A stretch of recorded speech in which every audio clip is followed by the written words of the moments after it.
Wargaming Campaigns by Henry Hyde. Look at this illustrious tome. It contains just about everything you need to run a campaign from start to finish, from 1,000,000 years BC to 1,000,000 years AD, every conflict known to man and every conflict imaginable. It doesn't contain everything you need, but man, look at the wide variety, the sheer hubris to think you could pack everything into a single book. Of course you can't. But this does give you a lot of practical general advice and a lot of options. It's a menu, if you will, a wargaming menu in which you pick a dish here and then maybe an appetizer here and then a dessert, and you can put it all together and make yourself a wonderful 7-course meal. When we run into a problem that Henry Hyde can't answer, we can fall back on the Solo Wargaming Guide by William Sylvester. This has a lot more practical implementation knowledge when it comes to running the campaign. I think this one may be a little bit better at setting up, but this one is, this is very much a step you through the process of creating. And this is just, man, it's got so much stuff. It's so good. Now, in our last episode, we built ourselves a little map, just using some of the techniques, the tricks, and of course, one of the great things about Henry Hyde is that he draws on the wealth and knowledge of, man, we're going on like 7-8 decades of wargaming expertise, name checks all the greats, Bruce Quarry, Tony Bath, Don Featherstone, some of the current greats, his own ideas, Jim Webster. We used a deck of cards a couple of times to generate these two nations. The little red line is a little hard to see, but I did color in the mountains. All that coloring in grade school really pays off. And I left vague what our genre would be. And as I went through and revised this map, remember our original map was pretty sketchy. It looked a little something like this. So we turned this into this. And very simple, right? Just little upside down V's for mountains, little clouds, color them green, they look like woods. Don't get too crazy at this point. This is just the strategic and operational level of the map, and we have to assign some names yet. Now, I've already done that a little bit. I've decided to go with, if it's good enough for J.K. Rowling and her billion-dollar enterprise, we can do it in our little 2-bit enterprise. Some broken Latin. This is Septembria, which of course means the Northland, and this is going to be Ostroregnum, which means the South Kingdom. Very easy. I got some names for the cities too, but we'll get to that in a minute. And as I was detailing our map and really defining where this river runs and how big these deep, virtually impenetrable forests are, I let my back brain start noodling along, just kind of, sitting back and just opening yourself up to the muses or the universe. Or, we all know that it's, the inspiration of all the saints and angels, helping us bring glory to God in this world by generating a low effort, low cost, no bloodshed exercise in managing huge numbers of people who are killing themselves for probably dumb, base, and bad reasons. Be that as it may, while I'm sketching this out and coloring, my back brain is working, and I'm thinking, you know what we've done? We've done fantasy campaign. We did Brome. We did a black powder campaign, and then we did another one. We did a sequel, and then you guys ran a black powder campaign. We really need to do a modern. Now, the problem with a modern campaign is that I don't have any modern figures. I've never done modern operational wargaming. It's far more complicated than your typical black powder because in addition to shoving troops around the map, you have to worry about air power, you have to worry about combined arms, you have to worry about what kind of riverine force do you have? Your lake is going to have a different navy than your bay. Now, we're a little insulated from that because the bay is far enough to the north. These guys are pretty landlocked.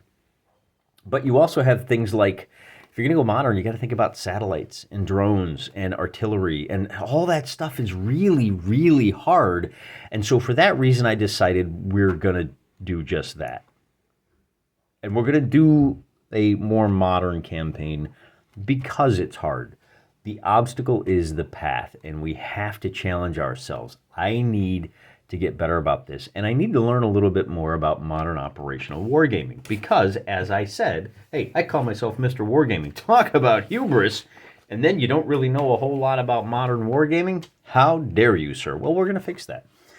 We're going to run into a lot of challenges that I've never faced before in running a campaign like this. Fortunately, I got Henry to help out a little bit. I've got Info Galactic. I've got William Sylvester. I got you guys. Now, I'm filming this far enough in advance. You guys are probably going to be a little late to the party, but be that as it may, learning is a constant process. Keep chucking the helpful advice down there in the comments. We love it. I'm not going to do a modern-day imaginations campaign here. Instead, we're going to flex our creative muscles by presuming that this is an extraterrestrial planet, somewhere out there on the margins. If we're talking Traveler, somewhere around tech level 8, tech level 9, puts us far enough in the future tech that we can kind of do what we want, and we can just kind of play around with technology a little bit. It doesn't handcuff us the way that doing a campaign in, say, modern-day Afghanistan would. That being said, the next question we have to answer is, well, wait a minute. If we're going to be doing a modern day wargaming, and already I'm starting, like, my head is starting to spin. In the past, when we did a war game using a map like this is, of course, an 8.5 by 11-inch map. And if we're going with 5-inch hexes and we go with 4 hexes per inch, that means every quarter inch is 5 miles. And so if we have 8.5, that's 32, 34 times 5 is about 180 by something like 240. That's a pretty good size map for a black powder campaign, for a fantasy campaign. When the primary motivation, the primary means of moving things around the map is raw muscle, it's going to take you a week to get across the map. And suddenly you have the things slow down and you've got time to think about where armies are going, and you have to develop a plan and just kind of let it play out. If you're gaming in the modern era, man, that really changes things. So first of all, we have to know, how fast does an army move? And is this going to be way too small for a modern conflict? So let's take a look. So Henry Hyde here has his campaign system. And see, I opened up to number 30. He's numbered the paragraphs very nicely. It is called March to Glory. Campaign rules from 3000 BC to 1900 AD and beyond. And those last two words are, of course, what will give us the wiggle room to pretend like we're playing this rules as written. I want to take a look at movement. So he specifies each turn is 1 week of real time. This being be amended to suit your own campaign as discussed above, right? Okay, so let's take a look here. If we are in the pre-industrial era, which I'll note we are not, your normal march is going to be 2 hexes per... That's only 10 miles a day. Well, is that per week? I doubt it. That's like 1.5 miles a day. I'm assuming that you can move 70 miles a week. Oh, wait a minute. We always take Sunday off. Our boys walk for 6 days. They get a day to rest and recover so that when they get to where they're going, they're still in fighting trim. So our weekly turns, if we're doing pre-industrial, is going to be 6 days of movement, and we need to declare where they are marching. But if you advance things to the industrial era, that would be us, and we're going to take a look at this map and how it changes things. If you're moving troops by rail, you can move 20 hexes per day. That means if you're on rail, those will run 7 days a week, right? So that means you're moving 140 miles a day. That means one day your army is going to be able to move across the map. Of course, logistically, it's going to take a day to load, a day to move, a day to get off, maybe less than a day to get off the train because, if you're close enough to the front, they're going to drop you off like 10, 15 miles from the front, right? That doesn't seem right to me. I think it's going to be a little too confined. Talk about your knife fight in a phone booth. So instead, what if we double that? What if we make each of our inches like 8 hexes to the inch so that a quarter of an inch is now 10 miles across? Well, now you've got a map that is, it's twice as big, right? 360 by 440. That, it turns out, is, and we're going to get into some serious math here until we finally get to the final answer. If you run those numbers, that gives you a total campaign map area of about 149,000 square miles, which sounds like a lot. And it turns out maybe it is. That gives you this map is about the size of Zimbabwe. If you cut that in half, you wind up with a country about the size of Senegal or Syria, which, I mean, that could work. You could do a campaign in that, but let's go ahead and double it. We're going to give ourselves the 150,000 square miles. Then the problem, and then let's just take a look at what that means for our boys. Well, first of all, let's just specify the black lines here. These are rail lines. So if you can get to one of the rail heads and load up, then you can move material fairly rapidly. That 20 hexes per day, remember now, we are going to be at 40 miles or 8 hexes to the inch. So the 20 is going to be 2.5 inches. And one of the things I did to kind of slow things down even more is anytime the rail lines are through hills or along the river or through the mountains, you can't measure straight line distance here. From this city to this city may only be 3 inches, but you have to add another inch. So if you're on the rail line and you're moving 2.5 inches a day, that's only going to get you to about here on the first day. It's a day and a half by train. I think that's going to work a lot better. But the problem then becomes, and then we'll point out that the dashed line here is going to be, we'll call it a highway system. Okay, so you can still move fairly rapidly if you've got the transport. In wheeled vehicles, you move at the same speed. By air now, things get very interesting. By air, you can move 100 hexes. Well, that means and then I probably should have pointed this out before, because we're dealing with an off-world colony, this little symbol right here is the starport. In the case of the southern nation, their starport is kind of up on the ridge. It's kind of like if you're familiar with the Denver airport, they put it up a little higher to kind of save a little bit of fuel. Down here, this was the original starport, and it's out in the middle of the plains. It's dangerous, things blow up, put it well away from the city. By going with 5 inches, see, look, now our city is 10 miles across. And this includes the exurbs, the suburbs, and the city center. But that's why these cities look so big now. Because when you get to those suburbs, then you're assaulting the city proper.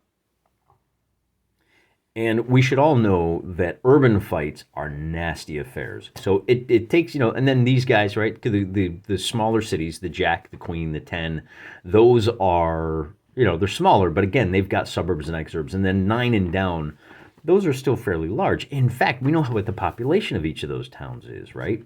And I would imagine that 5, 6, 9, there's outlying communities. And we know already that the guys to the north are a little richer, the guys to the south are a little more impoverished, and it makes sense because the guys to the north have access to the silver mine.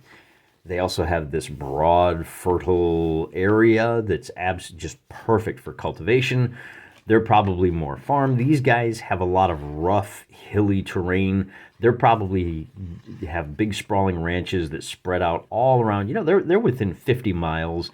These towns are not the only towns that exist. They're just the biggest towns there are. And one of the problems that we run into, remember I said 150,000 square miles for this whole map, means that if we go with the original population we calculated in the last video, each of these nations only has 202,000 people in it. And at 40 miles to 1 inch, that gives us an average population density of, 2.7, which is about half the density of Mongolia or the Western Sahara. Nobody lives here. This place is virtually depopulated. Now, the good news is that gives us lots of room to fight. The bad news is, how are we supposed to cover all this terrain? So instead, what we're going to do, and we'll ask Henry for his forgiveness later, we're going to multiply our population figures by 10. The ratios stay the same, but that gives us populations of 2 million here and 2 million here. Well, what is it? I said it was 202,000. So it's if I add 10, it's going to be 2.02 million people on both sides of the border. And of course, that is going to give us, well, let me run the numbers again. If we have 4 million people on this map and it stays the same size, we wind up with a population density of, oh, look at that, 27. Who knew? Wow, it turns out operating by 10 is really easy. Who knew? Now, a population density of 27 gives us a density pretty close to that of Bolivia. Or what is the Central African Republic? I'm looking at Infogalactic here. Oh, I think that's Congo. Didn't we used to call that Congo? Let's see, 28. Turkmenistan is at 34. Russia has a density of 21. And I mean, it's not like no wars have ever been fought in Russian territory. You know what I'm saying? So we're going to multiply all the populations by 10. These cities don't have a population of 100,000. They have a population of 1 million. These guys have 250,000. Hey, there we go. So that really simplifies things a lot. That does mean that our armies can be up to 100,000 men. Except because we are in an industrial era, our supply chains are going to be longer. We're protecting these cities now become industrial centers, lots of factories. These will be major victory points if you can secure those. So that means, now, but whoa, what about the money? Are we multiplying money by 10? Yeah, sure. We'll multiply everything by 10. And then what we get is a bigger map, more maneuvering, and things get really interesting because suddenly we have the possibility for troops in half tracks. What do we got here? So that those troops by air can move 500 miles. By air, you're going to be able to reach anywhere in it one day. 500 miles. I mean, this is like 500 miles right here. But our starports are going to be the primary air bases as well. We'll assume that the local Air Force splits runways or landing pads with whatever off-planet shipping there is. That'll keep it simple, right? However, we'll also assume that the larger cities have some airlift capacity as well, and we'll talk about what that means later. For now, what I want to talk about are the relative strengths and weaknesses of our two belligerent nations. Oh, I've given them names, by the way. I can't remember if I mentioned that. I've had to re-record this a couple of times. So the Septentrians up here in the north have a lot more money. We calculated 11,500 space bucks or gold doubloons or whatever you want to call it. The guys in the south, I gotta look at my notes again here. The Ostroregnums, they've got 8,900. I'm going to multiply those by 10, hey, because I already multiplied everything else by 10. They can recruit a maximum of 100,000 men each. Probably going to be less than that because, as I said, we got a longer supply chain. So maybe it's going to wind up being about 50,000 men. But it depends on what we can buy. And so I warned you, I'm new at this. I'm discovering things like this. This is a very simple order of battle that Henry gives us, in which he explains that a company is, let's see, so he says right here in the sidebar, a company is 3 or 4 platoons. It's about 150 men, 50. All right, well, what can I get for my, let's do the North Army first, okay? What can I get from my 11,500? And this table that you're seeing up here in the upper right comes to us by way of Jim Webster's Hellfire campaigns, and that's where I'm drawing a lot of inspiration from. He has a whole economic system in Hellfire campaigns that I can't tell you whether it works or not. He presents it in a quirky way where he says, here's the thing you can do, and then he walks you through a very detailed example, rather than having, and what I like about Henry Hyde is he says, look, here's a thing you can do, and then he gives you like 3 or 4 other ways to do it, or he gives you an example of, so here's the table, right, and then here's exactly what that means. It works way better for me, and then he later on comes around. Or when it comes to the politics, like we saw last time, he says, oh, well, you can do whatever you want. Now here's 12 things, pick 2. Oh, that's helpful. Anyway, point is, I'm such a noob that I had to look at this chart and say, okay, a company So the chart that you see here is from Jim Webster, and he says a company of leg infantry, he gives you the cost for that. I said, okay, but this assumes, and he explains in Hellfire campaigns, that's because his collection is built around the company level. But if I only have 150 men, if that's my maneuver unit, remember, I've got like, I don't know, 50,000 men? That's a lot of maneuver units. I ain't doing that. So what if I buy 3 companies? And we'll still use these costs, but if I buy 3 companies for a battalion, oh, now we're getting somewhere. Now I got 500 guys. Well, I said, well, okay, so that's 3, 6. If I get 9 of these, then I have a regiment. And according to Henry, the regiment is going to be, let's see, a battalion is about 800. A regiment is usually going to be probably, let's see, if a regiment is 3 armies, that's about 2,500 guys. Okay, great. So if I buy 9 companies of men, I warned you we were going to be talking about math, but long story short, if I buy 9 companies of men, that will give me a full regiment, which is about 2,500 guys. I can get about 4 or 5 of those. In fact, looking at the table, if I want to treat my regiment, maybe it's kind of like a combat battalion. Is that right? Yeah, no, it's regiments. So I'm using combat regiments. Again, growing populations, still kind of building our wealth. That may be enough. But I even took a look. I said, okay, so if my regiment is the unit, how much space do they cover? Like, what kind of frontage are we looking at for one of those guys? And the only thing I could find was a write-up on the Soviet doctrine in World War II that said it's about 3 kilometers.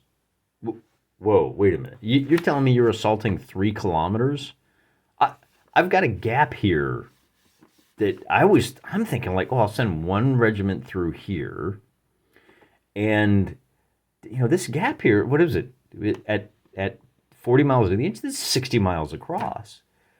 So 60 miles is like 1,000,000 kilometers. I could figure it out. It's actually, what is it? Well, 1.6 kilometers per. It's like 100 kilometers. Well, okay, so I'm only 97 kilometers short. If I want to attack across a broad front, I only need to have another 33 regiments. Is that right? Well, maybe not. Maybe your regiment, remember, it's 9 companies. It's going to be about 27 platoons, right? So if each platoon is covering about 3 miles, that's still pretty broad. So maneuver, even at the tactical level, is going to be very important. Now, I could go back and say, well, I could just shrink the map by a factor of 10 again. Instead of 100 miles or 100 kilometers, I can make this 10 kilometers. Okay, now my regiment is only tasked with covering 3 times the amount of space.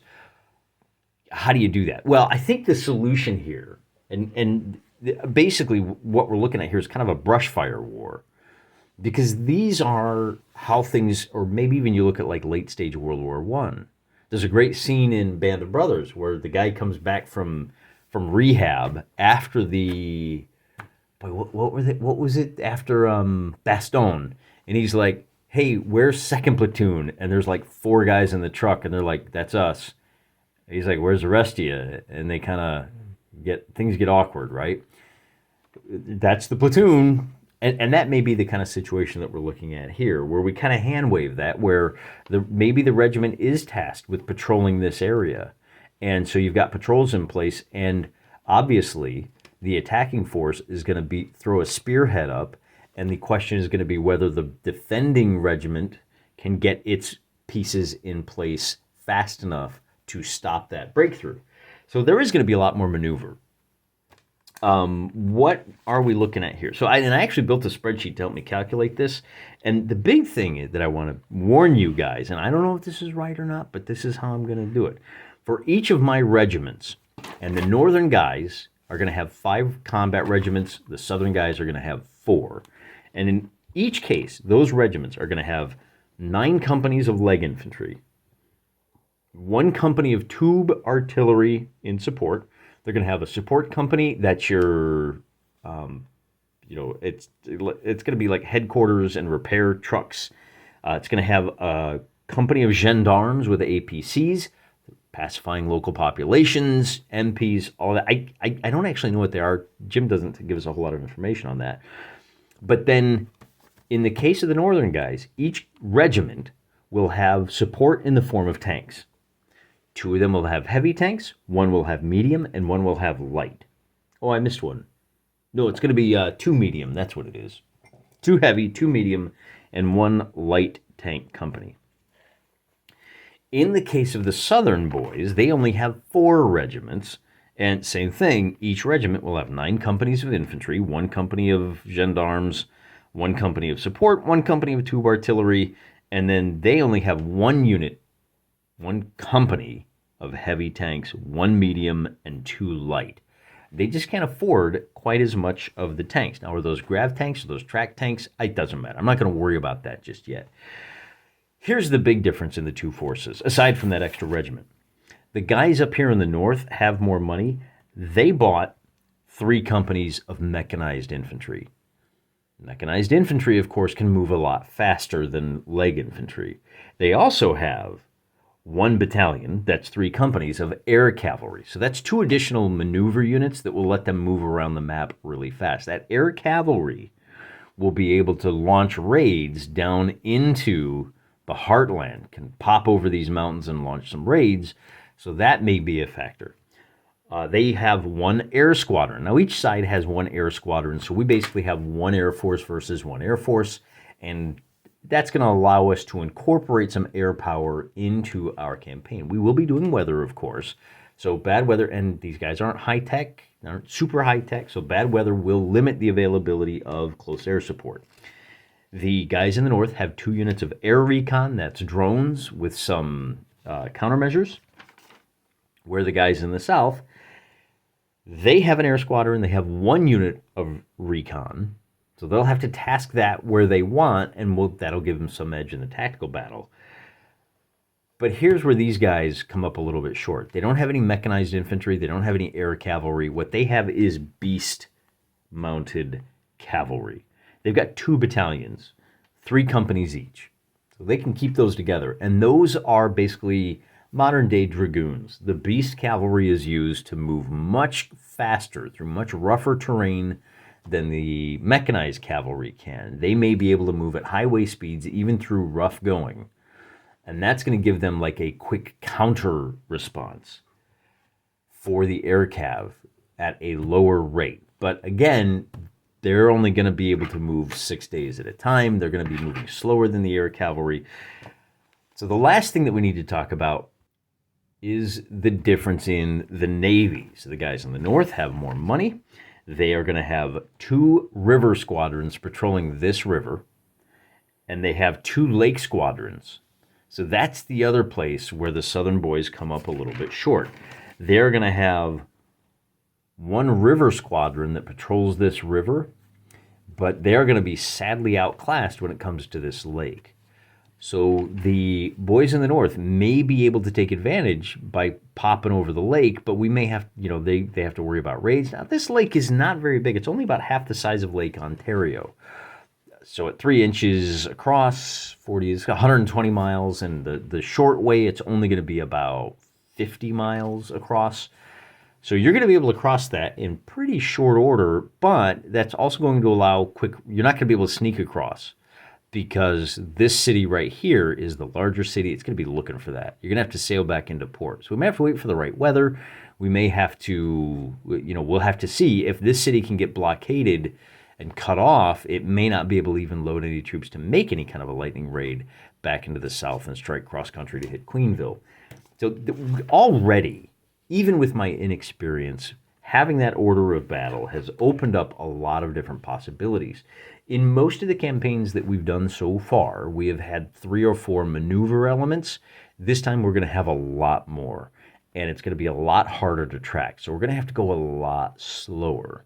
In fact, I'm just about ready to wrap this video up. We now have some belligerents, but I want to try and understand how warfare is fought in the modern era.